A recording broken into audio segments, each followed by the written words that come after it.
నేల నుంచి నింగి వరకు అన్ని రంగాల్లో అమ్మాయిలు అడుగు పెడుతున్నారు. ఇంట్లో వాళ్ళని ఒప్పించి ఉద్యోగాల్లో చేరడం ఈ రోజుల్లో చాలా కష్టం.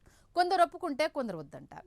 పుట్టింటి వారు ఓకే అన్నా అత్తింటి వారు అనకపోవచ్చు. మొత్తం మీద అన్నీ తట్టుకొని బయట ఉద్యోగాలు చేస్తుంటే బయట జనాలతో ప్రాబ్లం. వైద్య పరిశ్రమలో కూడా ఎంతోమంది డాక్టర్లు ఉన్నారు. అందులో మహిళా డాక్టర్లు కూడా ఉన్నారు. ఇక వెటర్నరీ వైద్యం వైపు కూడా ముందుకు వచ్చి జంతువుల ప్రాణాల్ని కాపాడుతున్నారు.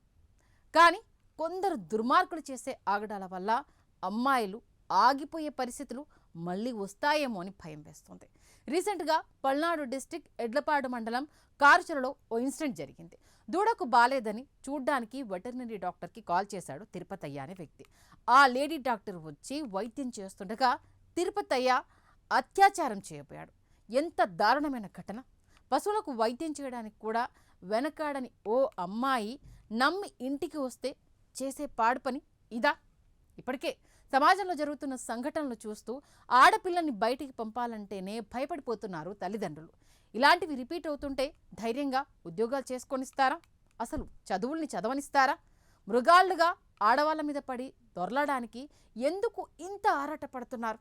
మీ 5 నిమిషాల సుఖం కోసం అమ్మాయిల జీవితాన్ని నాశనం చేస్తారా?